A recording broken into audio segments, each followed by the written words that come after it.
மக்களே வணக்கம் மக்களே. இப்போ டெல்லி மேட்ச் முடிச்சுட்டு நம்ம கிளம்பிட்டோம். நம்ம ஆக்ரா எல்லாம் சுற்றி பார்த்துட்டு இப்போ கிளம்பியாச்சு மக்களே. பாருங்க, ஜாவோ ஜாவோ ஜாவோ அந்த ஜாவோ கிளம்பு கிளம்பு கிளம்பு கிளம்பு கிளம்பு கிளம்பு கிளம்பு கிளம்பு போடா சுறுசுறுப்பா. ஓ நல்லா பையா அக்கா தெரில தெரியும் தெரியும் தெரியும் பார்த்து பார்த்து போகலாம். Right right right right right இப்படி ஜாயின் பண்ணிக்கிறேன். ஓகேவா மக்களே. இப்போ பாருங்கள், நம்ம முன்னாது ரங்கராட்டத்தில் போகிறோம். அப்படி சொல்லிக்க வேண்டியதான் நம்ம பாட்டுக்க. என்னக்கா எக்ஸலேட்டர் தானக்கா அதுக்கு பேர்? ஆமாக்கா ஆமாக்கா ஆமாக்கா, இதுக்கு பேர் ரங்கராட்டனம். நாங்கள் சொல்கிறதெல்லாம் அப்படி தான் இருக்கும். ஜாலியாக போயிட்டு சைன் சைன் வருவான். என்ன மங்களா, ஐயோ இந்த மொழியை மறக்கணும்.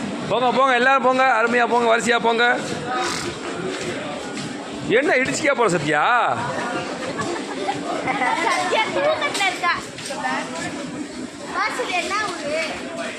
இந்த